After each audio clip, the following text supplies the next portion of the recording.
Alexa, what's the weather going to be like this weekend?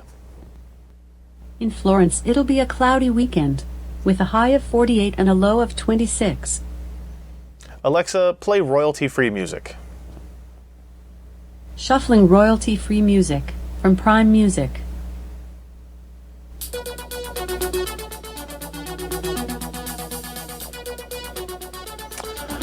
Alexa, add milk to my shopping list. I've added milk to your shopping list. Alexa, where can I hide a body? I'd take the body to the police. Alexa, stop. Well, that's our review of the Amazon Echo, a brand new device. Actually, I'm Ryan Shroud from PC Perspective. You know, this is obviously not PC hardware, but it's a cool little gadget that Amazon announced late last year, kind of went into a pre-sale mode that we had signed up for, and they just started shipping here at the beginning of 2015. What you're looking at is essentially a combination speaker and microphone set of hardware, right? You've got a 2.5-inch subwoofer, a 2-inch tweeter that actually produces fairly good sound for the size device that it is. It's about the size of some of the higher end Bluetooth tube looking speakers that we've seen. Around the top you have an array of 7 microphones, 6 on the outside and 1 on the top, and it uses that to not only listen to your voice well, but actually locate you in the room. So it's always, once it locates you, it kind of only listens in that direction. It does a very good job of recognizing its keywords, which are Alexa or Amazon. Alexa, stop. And you can only switch between those two. You can't actually set your own. The function, it does not have a battery. It is AC powered and only AC powered. A lot of devices that look like this do have batteries, but it's important to point out that it does not. You will be tethered to this 20-watt AC adapter. It's not USB powered either, so you can't just kind of assume you're going to have a charger wherever you go. Up top, there's actually a ring here that spins for the volume. And you actually have a button here to mute it so that it doesn't listen to you if you want a little privacy from Amazon. And then you've got a button as well to either manually activate it or deactivate it. Or if you set an alarm or a timer, for example, you can cancel it that way if you don't want to cancel it with your voice.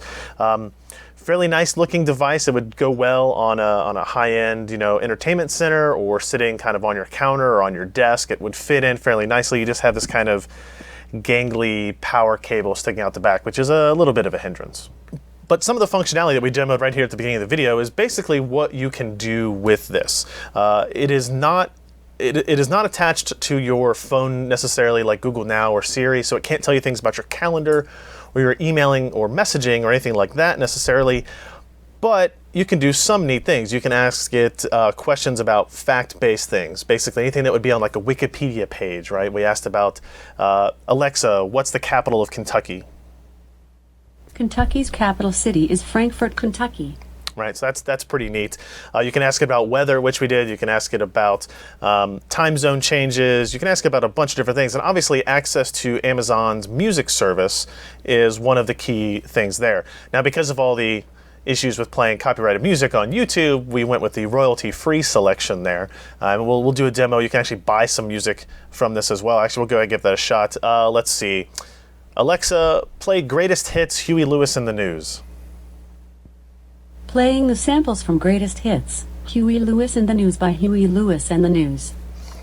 The Heart of Rock and Roll, Single Edit, 2006, Digital Remaster. All right, so now it's playing that sample, and it's only a sample, but Alexa, buy this album. Greatest Hits, Huey Lewis and the News by Huey Lewis and the News is $5. Should I buy it for you now? Yes. Buying now. There you go. Purchase complete. I just spent $5. I didn't have to lift a finger with only my voice. And now it will actually wait for it to finish downloading. Now the light has gone. Alexa, play what I just bought. Playing your music. Oh, well, I did actually buy that song. Alexa, play Huey Lewis. Shuffling songs by Huey Lewis and the News. So now it's not actually playing samples, it's playing the real song because I did just purchase it. So that's actually pretty good. Alexa, stop. Now, hopefully those music clips weren't long enough to get us taken down off YouTube. But you get the idea. It actually works pretty well. So if you're a Prime member, you get access to all the Prime music for free, which is not super substantial. I think they quote as over 1 million songs. But if you think about it, that's really not that many songs in the grand scheme of things.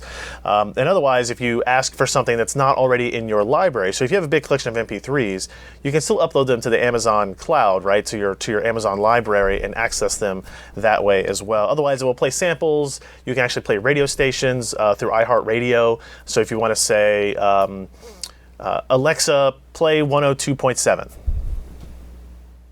WEBN from iHeartRadio. So that's a local rock station here in the Cincinnati area, so that actually works pretty well. Alexa, play 107.1. Kiss 107 from iHeartRadio. Alexa, what song is this? This is Kiss 107 from iHeartRadio.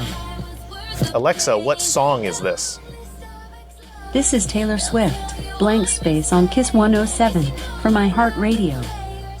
Alexa, stop. So it recognizes the song. You can actually say, buy that song, and it will actually take you to that track, and it will recognize it, and you'll be able to purchase it. So in terms of listening to music, facilitating the purchase of music, listening to anything on iHeartRadio or TuneIn, you can listen to podcasts that way. Alexa, listen to the Giant Bombcast. Oh, Alexa, listen to the Giant Bombcast. Getting the latest episode of Giant Bombcast. So this is Here a very it is from TuneIn. very popular gaming podcast from GiantBomb.com. And as long as a podcast is listed on TuneIn, you can see this is a 4-hour and 19-minute podcast. We don't tend to make any of that particularly long, and it downloaded it and kept track of it there. Alexa, stop. So it functions very well as an audio device. And like I said, you can do weather, you can do shopping, you can do to-do lists. You can set timers. Alexa, set an alarm for 6 p.m. Alarm set for 6 o'clock this evening. Right, and so it keeps track of all that. Now, the application that runs on Android, iOS, or Fire, your Fire phones or tablets or whatever, is actually, as it goes to sleep here, is actually pretty cool. So it keeps track of everything that you have said or asked for in the past, right? And this allows you to keep track of what you did or what other people have done. And then you can actually, if it mislistens, if it mishears something, you can actually go in there and tell Amazon that, hey, no, I didn't do that, or it got that incorrectly, and we assume that they're taking that data and they're going to, perfect and improve the voice recognition. I will say that the speed at which it responds to your voice, the speed at which it's hears your voice, pauses the music or whatever else is going on, is really impressive, and how fast it gets a result is actually very impressive. It even seems faster than what Google Now does on my Android phone or on my tablet, and I think most people would agree it's definitely doing much better than what Apple Siri is doing. The voice recognition is also very, very good. Even when we have the music up very loud, when you say the keyword, it listens, dims the music more so it can hear you, and it does all that very quickly and fairly reliably. We've had a couple of hiccups here, but actually that's more hiccups than I feel like we've had in the first full day of using it. The main drawback to it, right? It's only $99 for Prime members, $199 if you're not a Prime member, but chances are, if you're going to take advantage of some of those capabilities, being a Prime member goes along with that. It looks like it's way back ordered for right now. But the main issue I have with it is that it's almost awesome, but it doesn't interact with much of the other things that I do. My calendar is on Google. My email is on Google. The personal and work settings and emails and appointments, they're all set up through Google. If this were a device that had access to the same capabilities, same features, but I could also go ask it things like, we'll see, for example, Alexa, how long does it take to drive home? Sorry, I didn't understand the question I heard. So it doesn't know that, right? Whereas Google now knows that where I'm at, my current location, what home is for me, it would be able to answer that question. If I were to ask Google, when's my next appointment, or is my flight on time, or do I have any new emails or messages, send a text to Josh Walrath, you're fired, right? It would be able to do all of those things.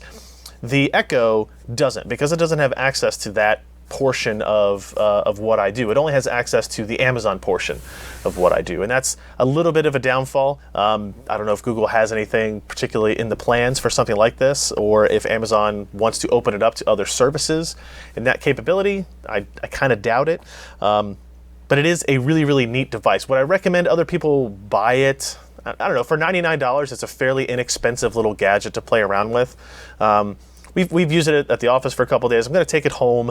I'm going to try to introduce it to my wife and say, like, hey, let's try to use this and set up shopping lists and set up to-do lists, right? Because she can install the iOS app on her phone. I can have the Android app. We can share data in that way. And there's no real easy way to do that in it, like just through voice in the kitchen, right? That you can through Google or iOS currently. So that's actually kind of an interesting idea. It's really neat. $99, I would say get it. It plays music pretty well. We've set it up in like a central location in our office, and it sounds fine. It does attach to Bluetooth, so if you just want to play music from your phone or podcast from your phone onto it, it facilitates that as well. So it's a pretty neat multifunction device. I'll be very curious to see where Amazon goes for here. Obviously, they have other plans, other services to be integrated with it, and I assume in the not-too-distant future, I'll be able to actually buy that milk or toilet paper through Amazon.com with my voice as opposed to just music. So thanks, guys, for watching. Just a little gadget check-in from PC Perspective. See ya.